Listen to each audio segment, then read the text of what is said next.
Hi everyone and welcome back. Today's video is going to be a Q&A and it's going to be all about my personal story, how I became an interior designer, how I balance motherhood with running a business, and how I get that elusive work-life balance. But first, I want to give a shout out to our very first sponsor, LG.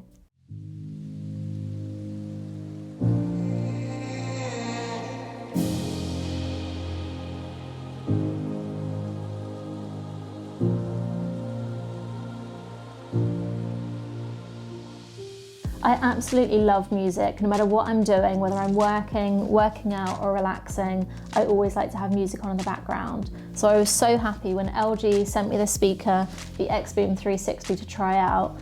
The quality of the sound's amazing. You have all the controls on the top, which are really easy to use. And then this really elegant aluminium handle that's perfect for grabbing it and taking it wherever you want to go. And it's really light as well, even though it looks quite solid. It has omnidirectional sound, so no matter whether I'm on the bike or working out on the mat, the sound is equally as good. The XBOOM 360 has a great battery life of up to 10 hours, so no matter where I'm going, I can take it with me. I don't have to worry about plugging it in. Being a designer, the way things look is hugely important to me, and I love the simple pared back and streamlined design of the speaker. It also has a lighting feature that's been designed by lighting experts, so it has lots of different light settings and you can set the different colour and the mood that you want while you're working out or if you're relaxing, and that's been great for me because I quite often do meditation or Pilates in the evening and it just sets a really nice relaxing mood.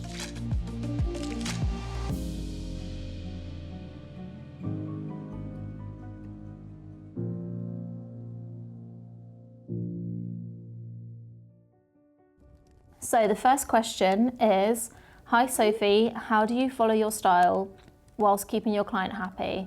I think the most important thing for anyone to know if they're an interior designer or even planning on hiring an interior designer is, first and foremost, never forget whose home it is. You might be the interior designer, you might want it to reflect, your great design ideas, but someone else is going to live in it, so it has to be the perfect home for them. That said, generally all of my clients come to me because they feel safe, they know that their style is aligned with mine, and they feel like I understand what they want. On the odd occasion, when a client wants to do something that I know isn't going to work, I am just honest. I will tell them, look, use humour, whatever you want to do, but you have to just tell them honestly, because that's what they're paying you for. That's not a good choice, that's gonna be a mistake. This is why I think it's a mistake, and this is something that I think you could do instead that would work out much better. Consult the experts. Yeah, I think honesty is always best. When you go to friends' houses, do they ask you to restyle things for them? No, they don't, but yes, I do. All my sisters will tell you, and they actually like it, but when I go around their house, I will sit on the sofa and I'm trying to relax, but really I'm just sort of my eyes are darting around the room, and then I just can't help myself. I have to restyle some shelves or change up the cushions, restyle their coffee table. It's an obsession and I can't relax when things aren't quite right. That said, I don't go to people's houses that I don't know and start doing that. It's only my closest friends, my sisters.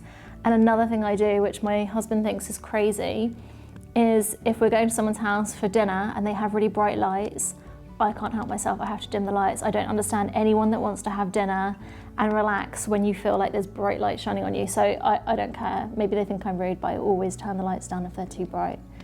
And that's just the way I am. No one wants to wear sunglasses indoors. No.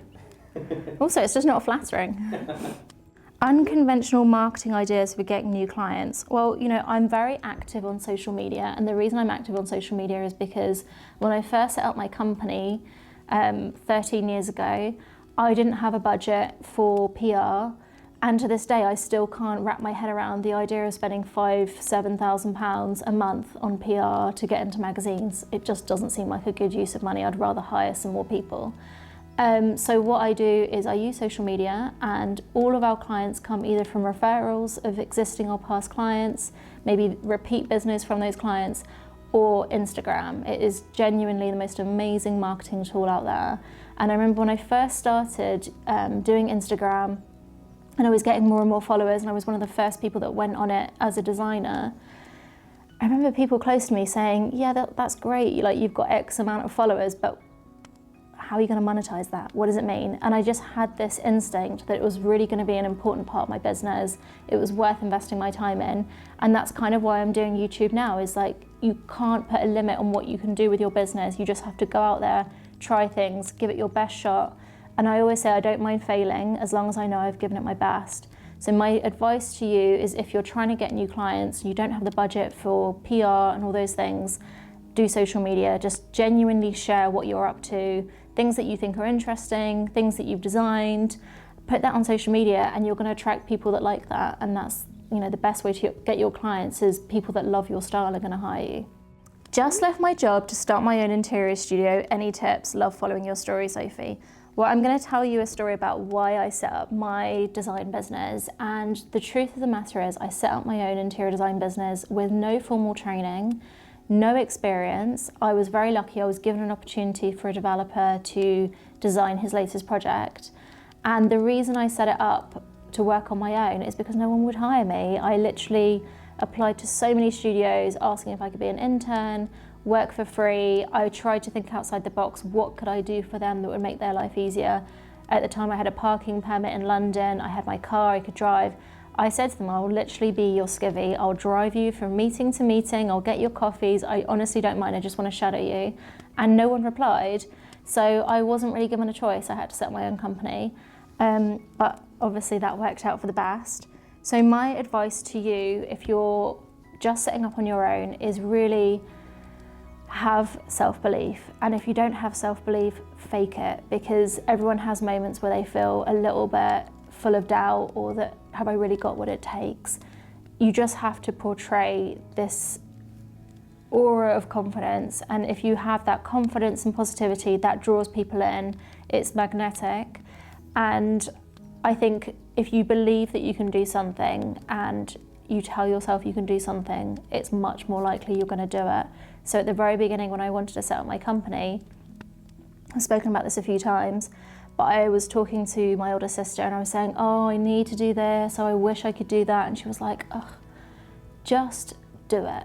Seriously, like, you have to just announce to the world, I'm doing this. And by the time you've told enough people, it's too embarrassing to not then go and do it, that you're forced to do it. So just start acting as if it's already happening and break it down into small bite-sized pieces. I think if I knew everything that was involved in running the business and what it would take and all the sacrifices and time and the heartache and stresses, I probably wouldn't have done it. But I am so glad that I am where I am. And I think as long as you take it step by step, break it into little pieces, you'll get to where you need to be. You just need to make a little bit of progress every day. And if you're having a duvet day and you're really not feeling it, as long as you achieve something that day, then you'll be better off than you were the day before. So think of it that way. I've got a question for you. Okay. So, do you ever have opportunities where you get to smell the roses and really appreciate how far you've come and the journey itself? That's a great question, Ollie. I do. I'm very bad at sort of taking stock of the moment, and I think when people ask me that question, it kind of jolts me back into reality of everything that I've achieved. You know, when I first set up, I had some like crazy goals that, you know, I always say believe in yourself, but I didn't actually think I could ever make them happen. And I'll tell you what they were. One, I wanted to have a website, and I wanted to have at least like 6 projects on there. And my plan was do an amazing website, have 6 projects, then retire in the country and have kids. So that one, tick. And the one that I genuinely thought was never possible, but I tried so many times and I didn't mind failing because I knew I tried my best every single year, was to get into the Andrew Marston Interior Design Review. It was my life ambition. I literally was like, if I can get into the Interior Design Review, and that's this book, by the way, Andrew Marston Interior Design Review. It's called The Oscars of the Interior Design World, and I think we've been in it 3 or 4 times now. But I just felt like that was the ultimate. If I could get in that book, my life would be made. And I remember getting the email, having failed about 7 times at this point, literally like every year. I remember I'd submit my portfolio in really creative ways. Like one year I put it in this box and I wrapped everything. It was like a big DIY project, and I filled it with loads of packets of Haribo. I'm like, I'm gonna bribe them. Like, they're gonna open this, Haribo is just gonna spill out, and who doesn't love Haribo? And then they're gonna be like, oh, look at that nice designer, let's put her in the book. Didn't work, didn't get in. So 7 years I failed, and it did get to the point where I was like, what do I need to do? Like, am I ever gonna get into this book? Am I just wasting my energy and I need to move on and find a new goal?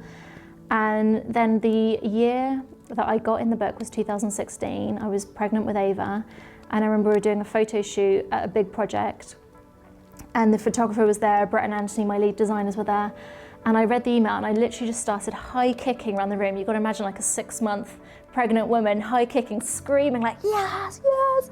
And they were terrified. They were like, what's happened? They didn't know that I was happy. They thought I was like screaming, I don't know, with fear or something. And I was so happy I couldn't even tell them for like 2 minutes what had happened. But it was just, that was probably the single most incredible moment in my career where I was like, something that I never believed truly that I could ever do, I achieved. And that really taught me, never limit what you think is possible. You know, if you tell yourself you're not good enough, or you tell yourself it's not possible, it's probably not going to happen. But if you keep trying, try your best, you never know, you might get in the interior design review. How to brand your business well. Your brand is 10 out of 10. Thank you very much. That's very kind. I think definitely reassess your brand constantly. I'm lucky that I've got people in the business, and I couldn't do it all by myself, that are constantly analysing every part of the business, our website, our logo, our presenting documents, and always trying to evolve and make it better and as professional as possible. And from day one, I knew how I presented myself was so important, you know, right down to how you dress. You don't have to wear expensive clothes, but make sure everything's ironed, make sure your nails are pristine. These are really small details, but if someone was presenting to me a scheme for my home and they had dirty long fingernails, that would be all I could look at. So just make sure that every single part of you, how you portray yourself, is on brand. Everything matters, and you are your brand as well. Don't ever forget that. So just be your own worst critic and just continually evolve and try and do the best that you can, and always hire the best people you can as well. So for my branding, I at first did it myself, and then as soon as we had enough money in the company, then I hired a branding specialist. Same for the website, we did Squarespace. Then once we could afford to do it, we went down the route of having a bespoke website. I've hired Ollie, the best cinematographer in the country. And you know, we work with Ray Main and Julian Abrams, two of the best photographers. So just surround yourself with the absolute best talent that you can possibly have, and the best talent that you can afford at that time, because it takes a whole team to create a brand. It's not a one person. This is a question that I get asked quite a lot, and I really want to answer it, and I kind of hope that I don't get too much hate for it, because I'm going to be honest. How do you do it all and do it so well? Well, thank you very much, that's really kind, but the honest truth is I don't do it all. I have a lot of help. At work there is a team of 13, and it's not just me designing everything. I oversee everything, but we have interior architects, interior designers, design assistants, accountants, cinematographers, and it takes a whole team to do what we do at work. I couldn't possibly, no single person could do that by themselves. Then on the home side, I have a nanny Monday to Thursday, and I have a cleaner. And again, I couldn't do all that. I couldn't have a nice tidy house without all of that. I couldn't have kids that were like well fed and happy and adjusted if I was trying to work at the same time as looking after them. You can't do everything at the same time. And I think the biggest lesson that I've learned is focus on one thing at a time. Don't try and multitask too much, because you aren't more efficient. You actually just do everything badly at that point. So Monday to Thursday, I have a nanny from 8:30 a.m. till 6, and that allows me to drop my daughter to school. And then by the time I come back, a couple of times a week or 2 or 3 times a week, I work out in the morning before I start work at 10. Then from 10 till 6, I solely concentrate on work, whether that's designing projects or working on our collaborations. I only focus on that. And then from 6 until I put my kids to bed at 7:30, I'm just with my kids. And then in the evenings, I have some time with my husband, but I try not to mix them. So when I'm with my kids, I try not to look at my phone. When I'm at work, I try not to sort of get distracted with other things, because it just makes you less efficient. And I think it's really important to be honest about these things, because I think a lot of people can portray that they're superwomen, they do it all by themselves. They don't want to talk about all the help they have, and it might be for various reasons. You know, maybe they're worried they're going to get some hate online, but I just want to be honest, like I definitely couldn't do it. It is not possible to run a business of this size, do the projects that we do without all those people working on the projects, and they're all incredibly talented and they need to get credit too, and at the same time have support at home. And so if you're ever watching what we do in a week and you're thinking it's all me by myself and you're failing because you're not doing the same amount, know that it is not me, it takes a whole village. What would you say when it comes to topics like creator burnout and learning or knowing when to take breaks? That's a really important one. I think you don't know that you're having creative burnout until you have it. So when I'm like designing a project, I immerse myself in that project and I literally don't really want to eat. I don't want to do anything. I just love it. I'm like at my happiest designing. But it's really important in between projects or at the end of the day to just switch off completely, get outside, go for a walk, stop looking at your phone for a minute, because you know I'm the worst at it, so I definitely don't listen to my own advice. But if you're working all day long and then you're on your phone at night and you're like then checking Instagram, checking your emails, you're not really switching off. Whereas if you just put your phone away, watch a movie or have a bath, you do get re-energized and you work so much better the next day. So try and take breaks, get outside. For me, that's the biggest thing. And exercise is a huge one for me. I'm not a natural gym bunny. I used to hate exercise. I used to feel like I was punishing myself. But as I'm getting older, I've realized I don't have the energy and stamina unless I'm working out. And what I love about working out is not that it just makes you look better, but my brain works like a million miles an hour and I'm always thinking of like so many things. I have to sort of divide my attention between loads of different things. And it's exhausting. Like if you're having to do the creative side at the same time as the business side, your brain is constantly switching back and forth, and that is what gives me burnout more than anything. I think focus on one thing at a time is what I was trying to say, and take a break. And also another thing I'm going to try and do, sorry Ollie, when you're editing this, I've never in 13 years gone on holiday, and for 13 years I haven't not checked my email for a single day. Like when I was in hospital having both my children, I was checking my emails before I went down to theatre to have a C-section. When I was breastfeeding my kids, like, you know, even within a couple of days I was like checking my emails. So I've never switched off, and I'm gonna go on holiday. I'm gonna go to Scotland and see our family there. And I'm gonna switch off my phone for a week. I just don't know if I can do it. It literally gives me anxiety thinking about it. And I have all these excuses why I can't do it. You know, I'm gonna come back to a million emails. I only just about stay on top of everything by checking it every day. But I'm gonna take a test. I'm gonna taste my own medicine and I'm gonna switch off for a week with a couple of caveats and, and see what that does, because I think it's so important to switch off. And what's the point in going on holiday if you're just working from a different location? Okay, this is a question about collaborations, and I think this is a really interesting question. They are asking, when you're collaborating with a brand, do you have a vision of what you want from that collaboration? I do. I always kind of know who is the right fit, and the first thing is I have to like the people and believe in their brand, their customer service, the quality of what they produce, and love it. And really, I never want someone to order something from one of our collections, open it and be disappointed. I want to just like blow their expectations out the water. So that's the first thing. The second thing is I need to feel like they're very honest and have integrity, because they're an extension of our brand. And I think what I really want to eventually achieve with all of our collections is not everyone can afford our design fee. We are never going to have like 100 designers. I'm not interested in having a huge company that's just churning out work. We are very selective about the projects we take on. And so what I love about the collaborations and the collections we're bringing out is that it kind of makes everything that we do a little bit more accessible. So if you can't afford our design fee, you might still be able to buy an Andrew Martin cushion or a monogrammed Co's towel or bathrobe, or some of the other exciting collections that we're going to be bringing out. So I just find that really fascinating, and I also love marketing, and I love seeing the translation from an idea and then seeing that all the way through to the marketing, and then seeing that translate into sales, and seeing people, you know, Instagram story or send me photos or email me or message me you know, photos of the product in their home and tell me how much they love them. That is like so satisfying to me. So I love the whole process. The last question I wanted to answer is, how do you find time for yourself having so much work and kids? I do a lot of scheduling and I'm just really boring. I've got a routine now, so I have certain days of the week I do certain things. I work out in the morning on a Monday and on a Thursday. That feels like it's my me time, sets me in a good frame of mind. I then do Pilates on a Tuesday night with my husband. That's our date night, and then we'll go out for dinner afterwards. And, you know, I very much appreciate time by myself. So when I can, I love to read a book or have a long bath.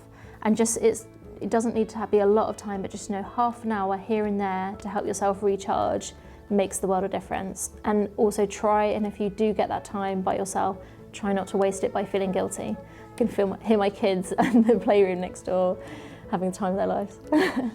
So if you've made it all the way to the end of this video, thank you so much for joining me. I've loved doing this video. I've really enjoyed answering all your questions. I hope it's been interesting and hopefully helpful too. And if you are enjoying these videos, don't forget to hit that subscribe button, and we'll see you in the next one.